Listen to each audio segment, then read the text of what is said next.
Okay, so welcome, Mike. We are live, and welcome everybody for those that are watching live and those that are watching the replay. On with me today, I've got a good friend of mine called Mike Woods. He's Welsh, but don't hold that against him.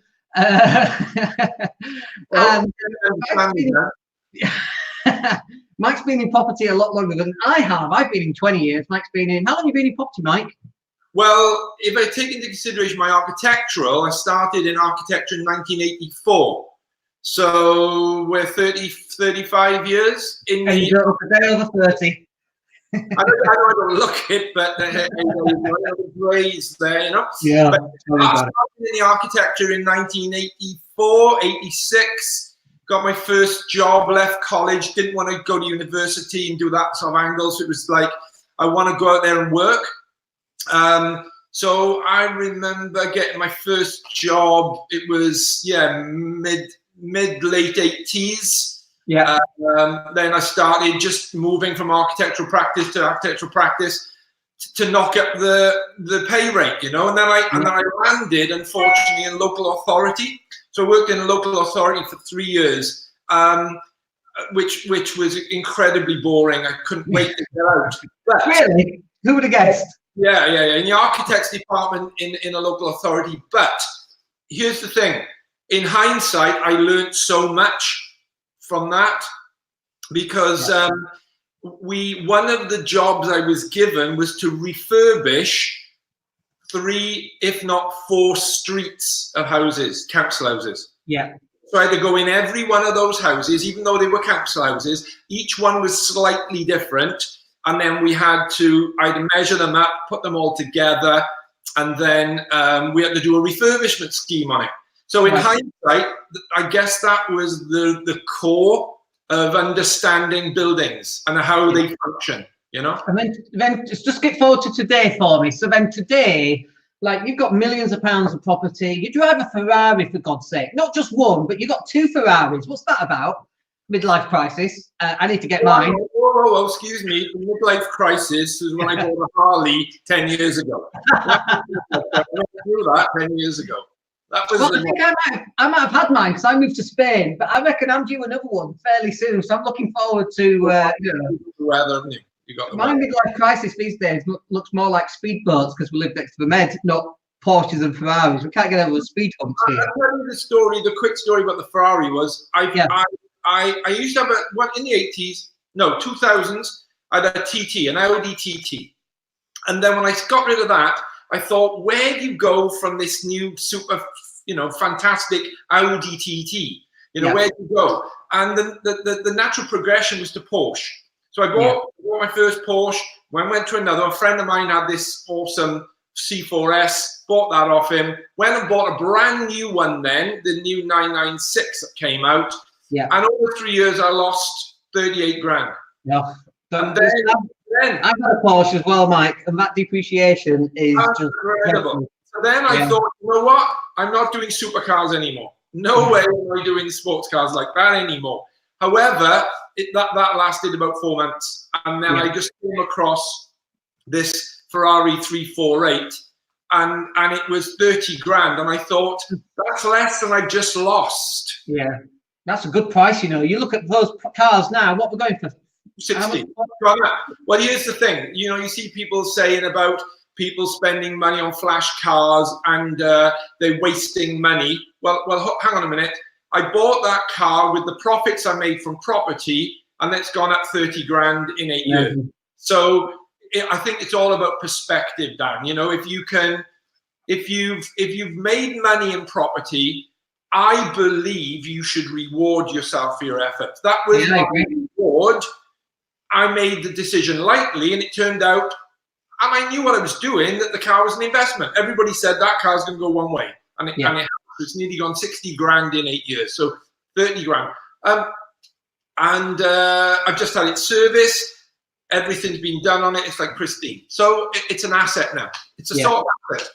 It's not losing money, is it? So doesn't put money in your pocket today. What if you rented it? And then your cost was it is, because it's a nice feeling to know if something went wrong, and if I needed something, if I needed to react quickly, if I could sell that car quite quickly and I could net, it's paid for, it's no finance, I could net myself 50 grand. Yeah, exactly. Yeah. You know those people who say, like, don't get me wrong, I like cars too, but I think that when you're paying for your car through money that you're receiving through your time that you're having to exchange for that money, that's wrong. If you're paying for the car from money that you're getting from property that actually tops itself up next month and the following month, I'm more than happy with that. But also those people who say buying an exotic car is a waste of money, they've clearly never been married and then divorced. If you want to know what a total waste of money is, just get divorced and then you'll really feel it. At least you're going to enjoy the Ferrari for a bit, you know. So yeah, okay, that's cool. So then what are you doing today? Like, what's life like today? You've got millions of pounds of properties, you run training courses, and you show people how to develop land and properties. Tell me more about that, if you could. Well, you listen, I've come to a point where I'm fortunate, Dan. I've got my properties are managed by a lady, Helen, that I've got in the office, and she works 2.5 days a week. But she doesn't only just look after my properties, she looks after mine and my wife's properties, and my wife's properties at a lesser so. And I've got companies now with other investors, and she looks after those as well. So it's about systems. So Helen comes in, and she's got the system such that, you know, she just makes sure everything's running in the bank, and if there's any maintenances, that's going for. So day to day, have very little involvement in the property portfolio other than when she needs my help. So it's like, Mike, I'm having a problem with this tenant, or tradesman gone out to do a job and the problem's escalated. I only need to step in at that point.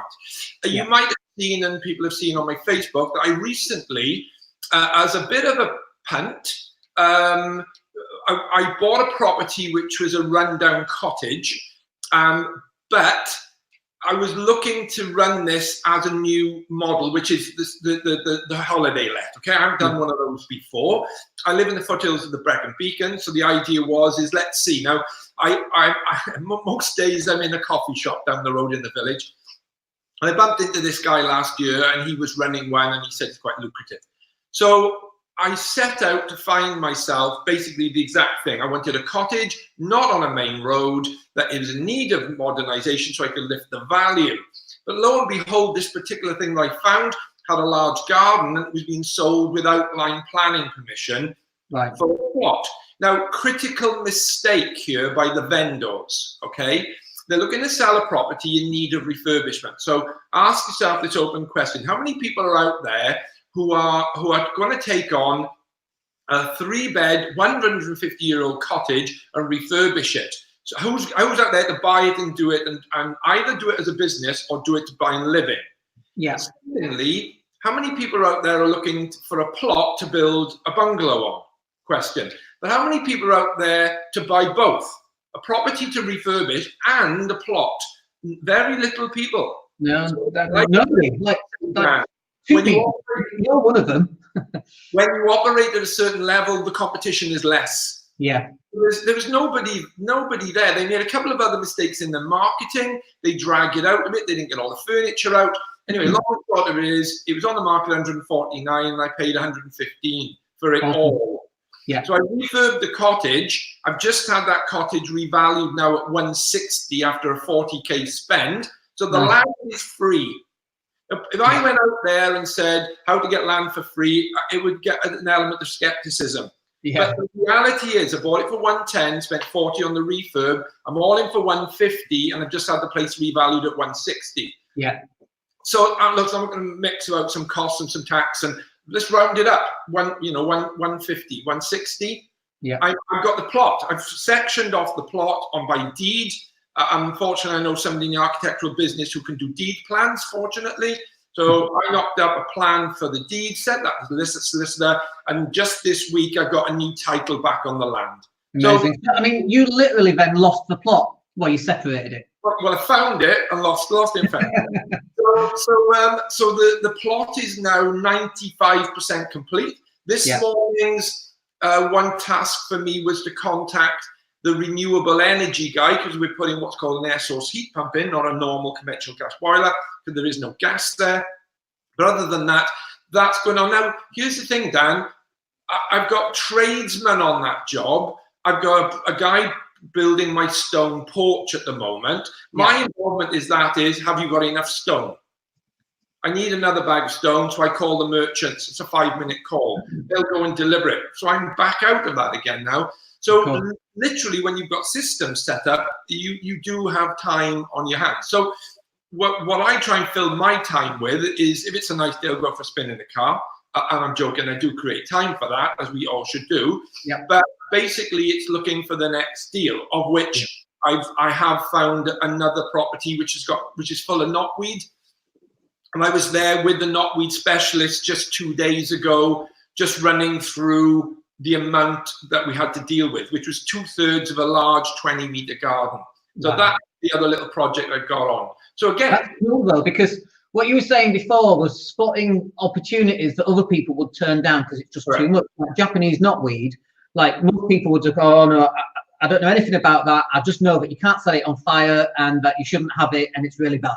And property prices come down. People don't want to deal with that. No, well, you're right. You know, I've seen many times innocent people, and no disrespect, then put in a photo or a picture on Facebook saying, I'm looking at this property, is this knotweed? And people said, yes, run for the hills, run. And it's the old adage, isn't it? When the masses are running that way, what are they all running away from? Let's go and see if we can resolve this problem. Lack of knowledge, lack of confidence, lack of expertise. There's money there, and you know, as property developers or investors, our job is to solve problems. That's the bottom line, is to solve other problems that other people don't want to do. And 95%, 99% of the population haven't got a bloody clue, quite frankly. So there's always opportunities in there. There is, and here's the thing, Dan, and this is one of my main beefs about the property training industry per se, okay?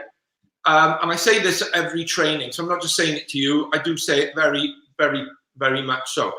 To me, from somebody who's been in the property industry from a professional point of view and a sort of hands-on point of view, my perspective is different than, say, somebody coming to the marketplace. And what I see is people being promoted on yield and you know, this is a good property in this location. But to me, there's something in the middle missing. And I call it, keep your property portfolio liquid. The location is massively important, of course, whatever strategy you're doing. The middle one, the Q, is the quality of the building you're buying and the quality of your asset, as well as D, liquid, the demand. Obviously, whether it's for sale, whether it's for rent, or it's HMO, whatever, demand is important. But nobody, unfortunately, focuses, apart from myself, and I hammer this home, the quality of your building. If you don't understand the quality of your asset, in car terms, it's like being saying you bought a lemon, isn't it? Do you know what I mean? That's what it's about. So we take this property for a case in point now with the knotweed. I went searching for a property, contact all my agents like you do, and they said, oh, there's this one on the market. It's on at 69, but it's full of knotweed, cash only. Okay, that's fine. Let's deal with that. Let's go and see it. And 2/3 of the garden is knotweed from the back downwards. The left-hand property, there's knotweed in that one as well. And the right-hand property, there's knotweed as well. So I called my knotweed specialist, who's a friend of mine, and I've said, if we go in here, what am I looking at? And he gave me a price. And then he said, and what we need to do now is we need to contact the neighbors and discuss with them. Now, if shove comes to push, I'll pay for them gardens to be knotweed treated. Because if there's, so let's just say round figures, 3 grand for this, it's not 9 grand for this. It might be 6 grand to do it all, but I just had the property for 51 grand from 69, and it's worth about 85. So I can afford to knock next door and say, do you know what? I don't mind treating your knotweed. I could lean on them and put pressure on and saying, if you don't sort your knotweed out, I'll sue you under this recent act. But what I've said to the neighbor to the right, who's a rental, and he's openly given me the landlord's name and address, who's based in the Midlands, I've rung him up yesterday and introduced myself and said, look, I'm a local property investor, been in this area a long time, and I just bought a property next door to you, and you've got a lot of knotweed. Now, here's the thing. Behind us, there is a nice cul-de-sac of houses, and we have knotweed within 7 meters of their boundary. Yeah. We are exposed to being sued off them for bringing the properties of their value down. So I said to this guy, it's in your interest, as well as mine, to treat this knotweed. Now, I'm getting a guy in to treat it. Do you want to be part of it? And he went, thank you very much. Thank you for involving me, and thank you for offering. So I've said what I'm paying for my garden, and I've suggested to him that he wouldn't pay the same because, as I've just said, it's cheaper to treat the whole than the sections. Yeah. So I've put my specialist in touch with him, and hopefully he'll agree, as he did on the phone, and we were away to go. So by working together, we all come out with a result, you know? Yeah, brilliant. So and that's what it's about. It's about, you know, finding deals and communicating with people and working with people. Like, I see so many property investors, and I'll give you an example. We had a property that we bought and we refurbed and then we sold it on. Going back about 15 years, this one. And we put it on the market and we found a buyer. We're going to make about 20 grand on it. And the person that was buying that property, they found out it was me and they pulled out. And the reason that they pulled out was because their exact words were, well, if he's selling it, there must be something wrong. Exact words. And it's like, no, I'm selling it because I want all that cash back out because we've got another property and we need all the cash back out. So, you know, to move it on basically for another great deal. And they were buying for buy to let, but they couldn't understand why I would sell that property, you know? And it's like, if they'd have just asked, I would have told them. It's great, you know, it's a great property. Like, it was 90 grand or something. Like, now it's like 200 grand, you know? Right. And it's like this idea of just communicating and solving problems and working with people instead of butting heads, like I see a lot of people doing.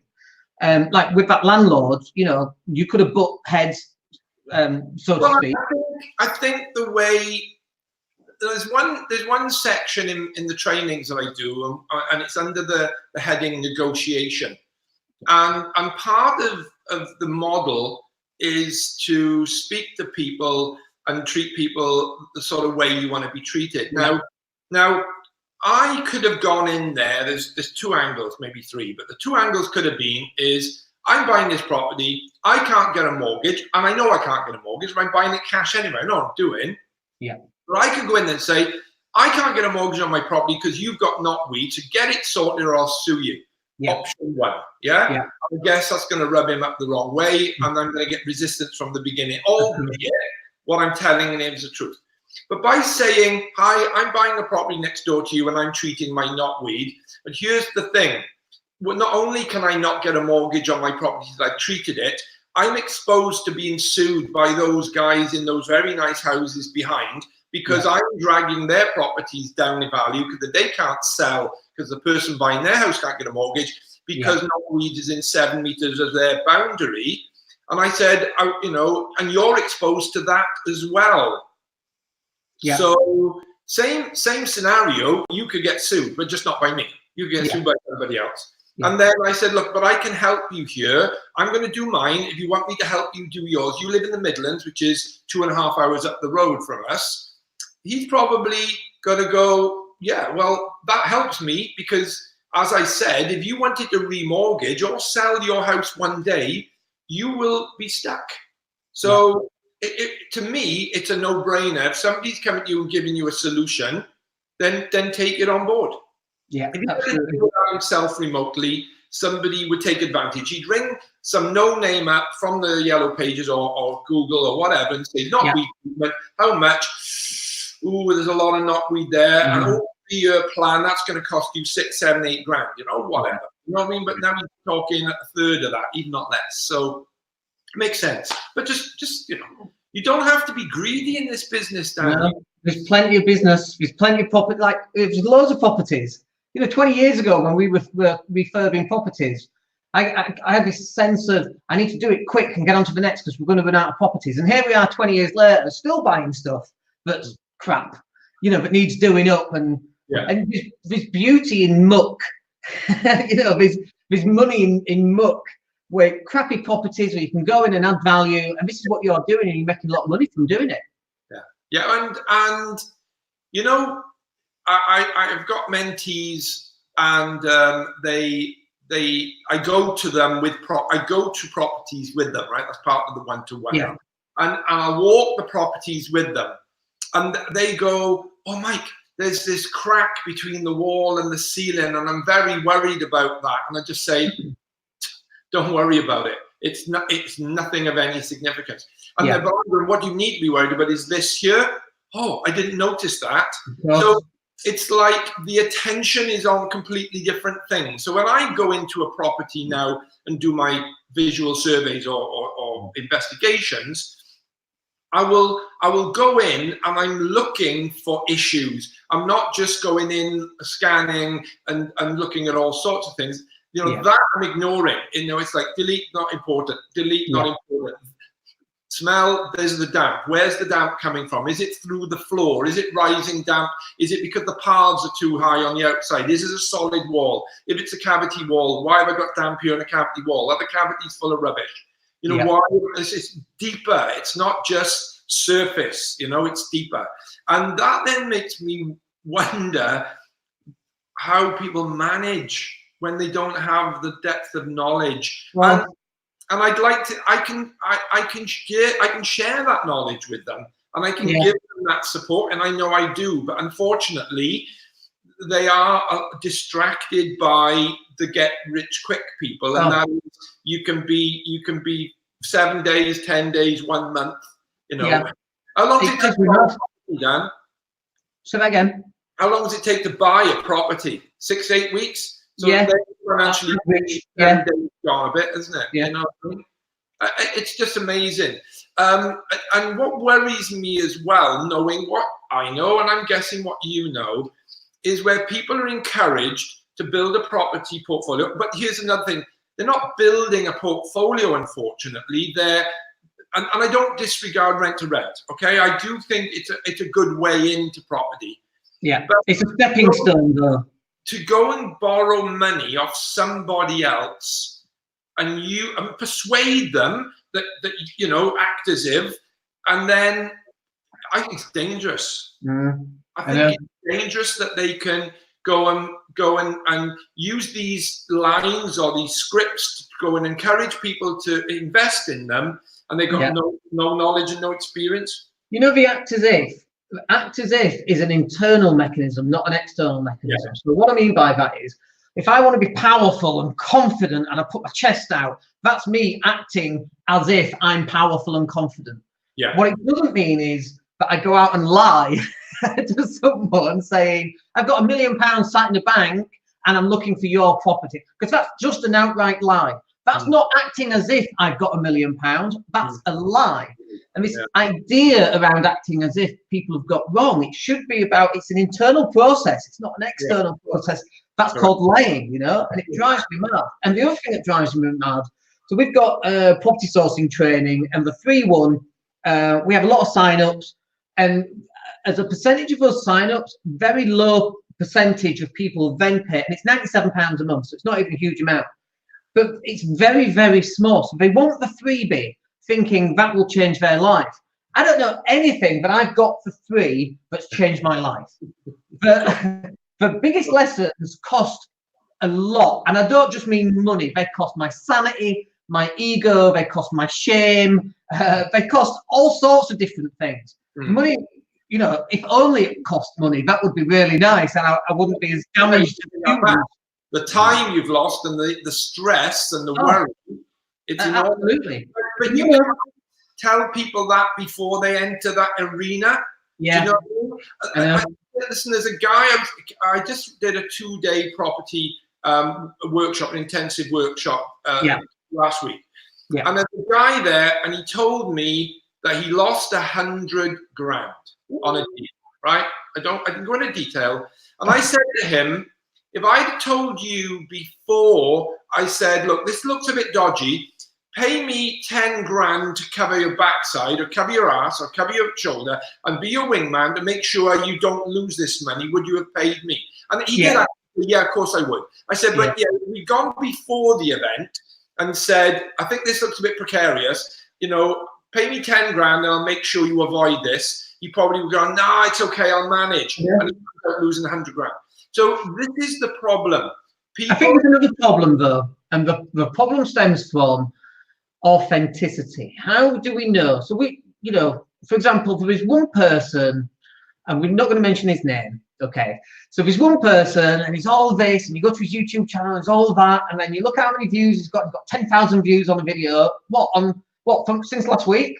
And then he's got 300 comments, and you're like, dude, you're just buying comments and views, for God's sake. And you know, but that kind of marketing works, and yet there's no authenticity there. I question how many properties they've got and how many properties they've bought, and have they even done these refurbs, or does all the money come from training?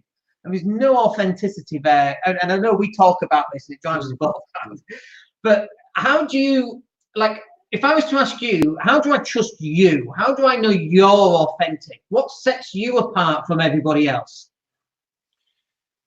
Well, in the first instance, I would, because I've been in this industry and I can't fake that, you know, I mean, the architectural practice was established in 1995 as an NHBC builder in 2004. I can take people to, and they're happy to shadow me. I can take people around my properties, and I could go and see Mary, for example, who's been a tenant of mine for 15 years, and say, Mary, you know, I tell these guys what I'm like as a landlord, and I'd confidently do that because she'd just be there. Well, I've been with you 15 years, Mike. What do you want me to say? You know, she's moved 3 times with me. She first came to one house, and then I had another house not so far away, which is a really nice house, and she's so meticulous in keeping her house clean. She's Irish. And she's just got this inbuilt, she cleans her, sweeps her step. And I said, Mary, this house is just, I think this will suit you really well. And she was over the moon, you know, hugging me and all this stuff. And then a few years later, she said, Mike, have you got a bungalow with no stairs? Because I'm getting older. And she's living in a bungalow now, and she's been there. So it's 15, 16 years. Yes, since 2003. So yeah, that's 16 years. Yeah.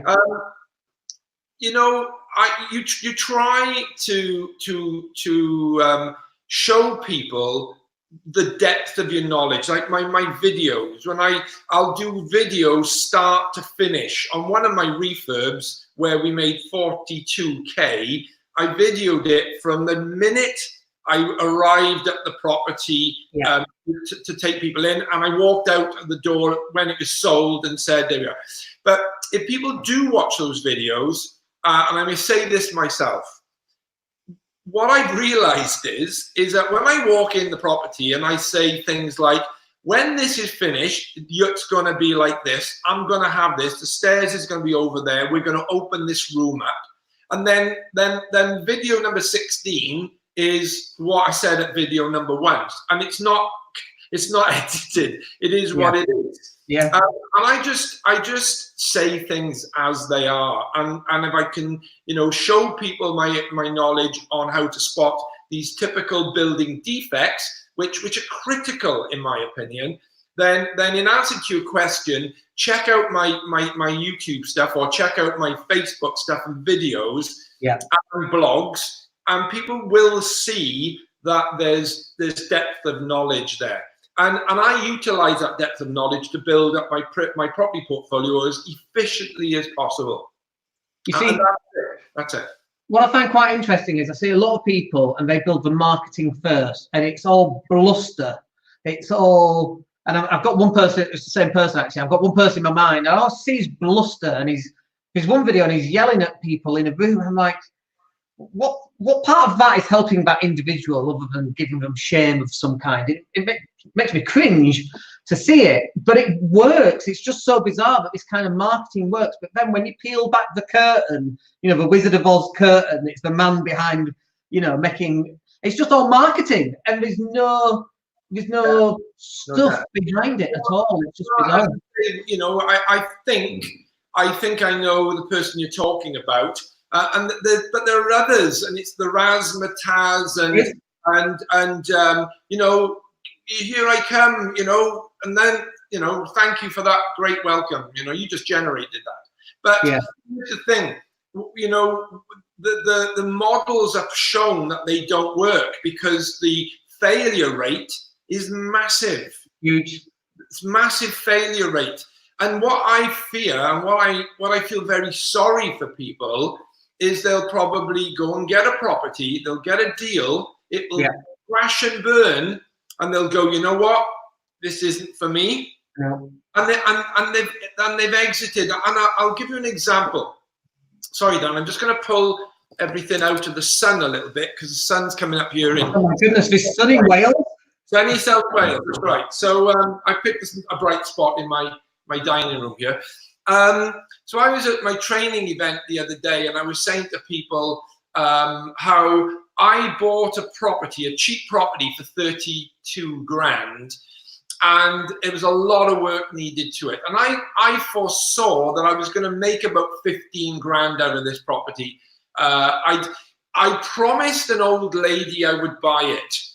And then when I peeled the layers and got back through the wallpaper and pulled up, I was down to flagstone floors, 40 years of wallpaper. The house was dreadful. And I thought, I'm going to make about 15 grand here after I've spent 25, 30 grand. So you know what? Why don't I just put it back on the market and maybe walk away with 5, 8, maybe 10 grand. Yeah. And I haven't had to touch it and let somebody else maybe make some more money out of it, or if they think they can. Yeah. And there was a nasty crack at the rear of the building. It had an annex, had a nasty crack.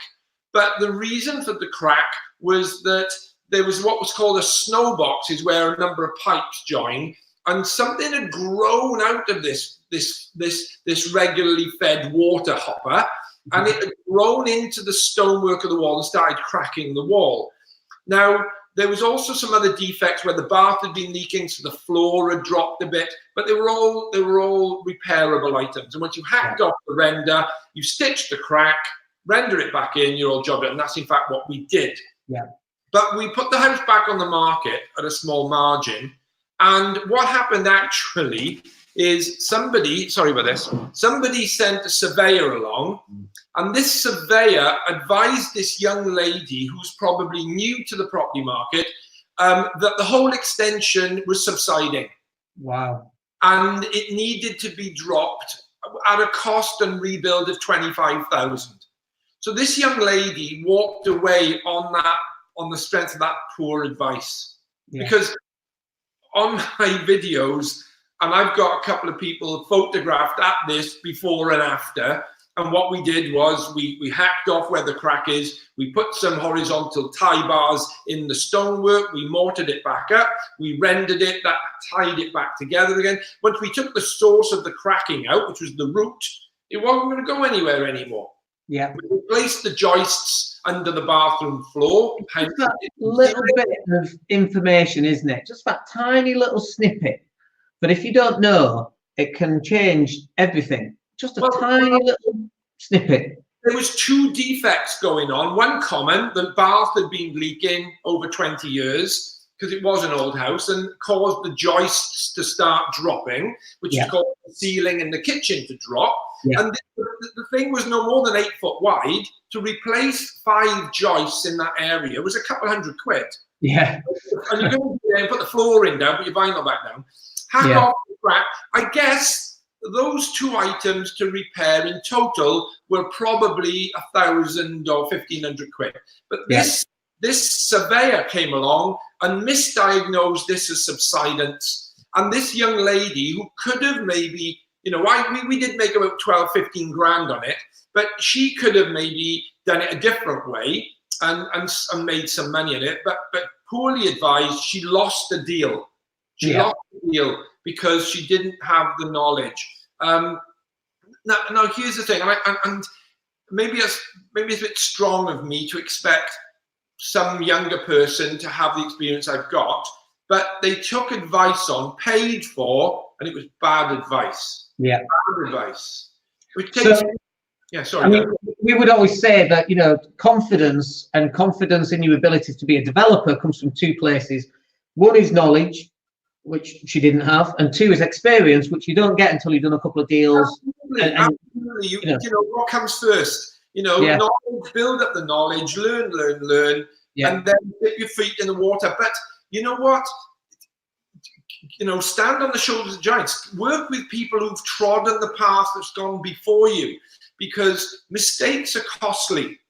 And the wise people do come to me and say, I've tried and I've realized that actually I could be doing better if I had somebody to help me. You know, here's the basics. Would you teach yourself to free fall? Hell no. Or brain surgery. Would I teach myself that? Hey, I had Spanish this morning. Would I teach myself Spanish? Yeah. I don't know what I don't know. Yeah, exactly. Would you teach yourself to drive? It's a legal requirement that you have to have lessons, because if you don't, you're going to make some mistakes, and you know what? You're going to crash. Yeah, absolutely. So listen, Mike, where can people get more information about what you do, or your next events, any groups that you've got, that kind of thing? Where can people make contact and download any free stuff you've got on the website? Immediate access is Facebook. Loads of stuff on Facebook.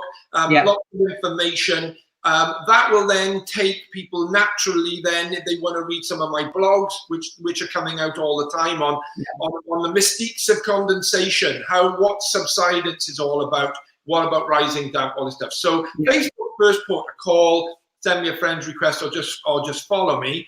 That will then take people to my website, where there's a host of information.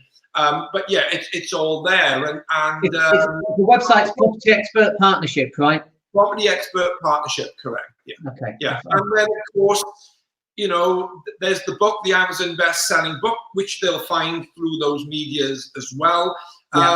220 pages of content. Wow. You know, building regulations, Party Wall Act. How to understand, if it's of interest to you, how is the property market in the condition it's in now? Because I've done a great section on the credit crunch back in 2005 to 2007.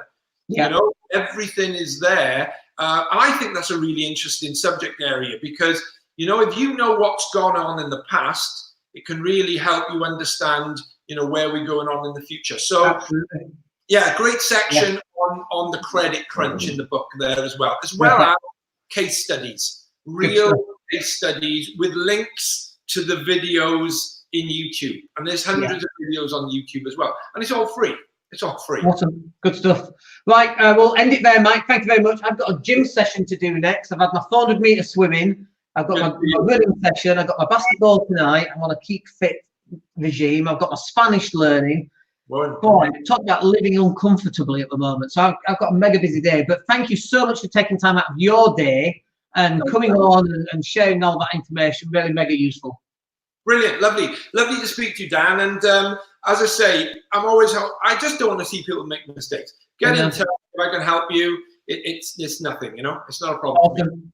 Have a wicked day. See ya. All the best. Take care. Ta-da.